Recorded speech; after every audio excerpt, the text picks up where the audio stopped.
علیکم ورحمۃ اللہ وبرکاتہ۔ احباب کی یہ فرمائش تھی کہ عید الفطر سے متعلق چند ضروری مسائل ہمیں بتا دیں، چونکہ مفتیان کرام اور علماء کرام بشمول دارالعلوم دیوبند کے کتابی شکلوں میں یا PDF فائل میں واٹس اپ ٹویٹر پہ تو یہ مسائل چل رہے ہیں، لیکن چونکہ ہماری عوام اس مرتبہ عوام کا ایک ایسا طبقہ ہے جن کو امامت کرانی پڑ رہی ہے، تو انہیں دقت ہو رہی ہے مسائل سے متعلق، اور وہ ان فتاوی جات کو پڑھ بھی نہیں پاتے، لہذا میں نے کوشش کی اور ہمارے احباب کی بھی یہ گزارش رہی کہ یہ باتیں بتا دیا ہے۔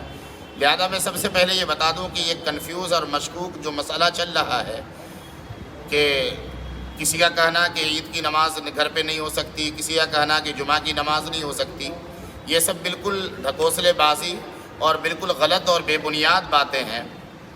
جب ام المدارس منبع علوم و معرفت مرکز رشد و ہدایت دارالعلوم دیوبند نے رمضان سے قبل ہی یہ فتویٰ صادر کر دیا تھا کہ لوگ اپنے اپنے گھروں میں جہاں بھی ہیں مسجد میں 4-5 آدمی مل کر کے نماز ادا کریں، تو پھر اس میں کسی طرح کی اشکال کی ضرورت تھی نہیں کہ کبھی کسی کا کہنا ہوتا ہے کہ کاندلے سے یہ فتویٰ آیا، کبھی کوئی کہتا ہے پاکستان سے یہ فتویٰ آیا۔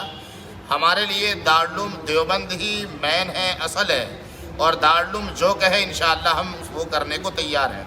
بہرکیف دارالعلوم دیوبند کی طرف سے یہ اجازت مل گئی ہے کہ لوگ اپنے گھروں میں، بیٹھکوں میں، چھتوں پر جہاں بھی ہوں وہاں نماز عید ادا کریں۔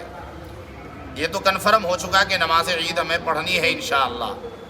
دوسری بات میں یہ بھی بتا دوں کہ نماز عید اور نماز جمعہ میں فرق یہ ہے کہ جمعہ کی نماز فرض ہے اور عید کی نماز واجب ہے۔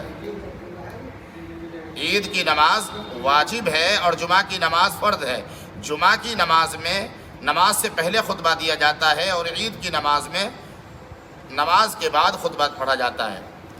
نماز کی نیت عید الفطر کی اس طرح کریں گے، نیت کرتا ہوں میں 2 رکعت نماز عید الفطر واجب مع 6 زائد تکبیرات کے واسطے اللہ کے رخ میرا کعبہ شریف کی طرف پیچھے اس امام کے۔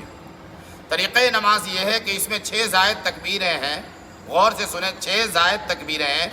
پہلی رکعت میں 3 تکبیر زائد ہیں اور دوسری رکعت میں 3 تکبیر زائد ہے۔ پہلی رکعت میں تکبیر نماز جو پڑھیں گے وہ اس طریقے سے پڑھیں گے، تکبیر تحریمہ کے بعد نیت باندھ کر ثنا پڑھیں گے اور ثنا کے بعد 3 تکبیریں پڑھی جائیں گی۔ 2 تکبیروں میں آپ اپنے ہاتھ کو کانوں تک اٹھا کر چھوڑ دیں گے، تیسری تکبیر میں نیت باندھ لیں گے۔ الحمد شریف پڑھی جائے گی، کوئی سورت پڑھی جائے گی، رکوع سجدہ ہوگا، دوسری رکعت کے لیے کھڑے ہوں گے، الحمد شریف پڑھی جائے گی، سورت پڑھی جائے گی رکوع سے پہلے، پھر 4 تکبیریں کہی جائیں گی جن میں 3 زائد تکبیریں ہیں۔ ان 3 تکبیروں میں ہاتھوں کو کانوں تک اٹھا کر چھوڑ دینا ہے اور چوتھی تکبیر میں رکوع میں چلا جانا ہے جو رکوع کی تکبیر ہوگی۔ اس طریقے سے آپ کی نماز پوری ہو جائے گی۔ نماز پوری کرنے کے بعد دعا ہوگی، دعا کے بعد خطبہ پڑھا جائے گا۔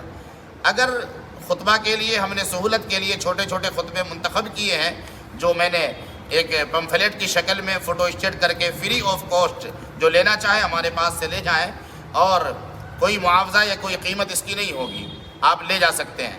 دوسری بات کہ اگر کسی کو یہ خطبہ دیکھ کر پڑھنا بھی مشکل ہو جائے تو اس کے لیے آسان طریقہ ہے کہ وہ پہلا خطبہ اللہ اکبر لا الہ الا اللہ واللہ اکبر وللہ الحمد، یعنی تکبیر تشریق پہلے خطبے میں 9 دفعہ پڑھیں اور اس کے بعد الحمد شریف پڑھ کے بیٹھ جائیں۔ پھر دوسرے خطبے کے لیے کھڑے ہوں، اس میں 7 دفعہ تکبیر تشریق اللہ اکبر لا الہ الا اللہ واللہ اکبر وللہ الحمد 7 دفعہ پڑھیں اور اس کے بعد درود شریف پڑھ دیں، آپ کا خطبہ مکمل ہو چکا۔ اب بعض ایسے افراد ہیں کہ جن کے یہاں عید کی نماز کے شرائط نہیں پائے گئے، مثلاً کوئی امام نہیں مل سکا یا بالغ 3 مرد نہ مل سکے، وہ کیا کریں؟ تو یاد رکھیں علماء کا اس پر متفقہ فیصلہ ہے کہ عید کی نماز کا کوئی بدل نہیں، نہ اس کی کوئی قضا ہے، لہذا وہ پھر کیا کریں؟ تو ایسے افراد چاشت کے وقت چاشت کی نماز 2 رکعت کر کے 2 رکعت یا 4 رکعت نفل کی نیت کر کے پڑھ لیں اللہ رب کائنات انہیں قبول فرمائے گا، اور جس کی عید کی نماز جماعت سے نکل جاتی ہے یا وہ امام نہ ہونے کی وجہ سے پڑھ نہیں سکتا ہے تو ایسا شخص معذور ہے، اسے کوئی گناہ نہیں ملے گا۔ یہ چند مسائل تھے جو میں نے آپ حضرات کے سامنے رکھے ہیں، امید ہے کہ انشاءاللہ آپ کو اس سے فائدہ ہوگا۔ باقی اور کسی مسئلے کی ضرورت ہو تو آپ حضرات رابطہ قائم کر سکتے ہیں۔ اللہ رب کائنات آپ کو، ہمیں، تمام امت مسلمہ کو قبول فرمائے۔ عید کے دن مبارک دعاؤں میں اس گنہگار کو بھی یاد رکھیں۔ والسلام علیکم ورحمۃ اللہ۔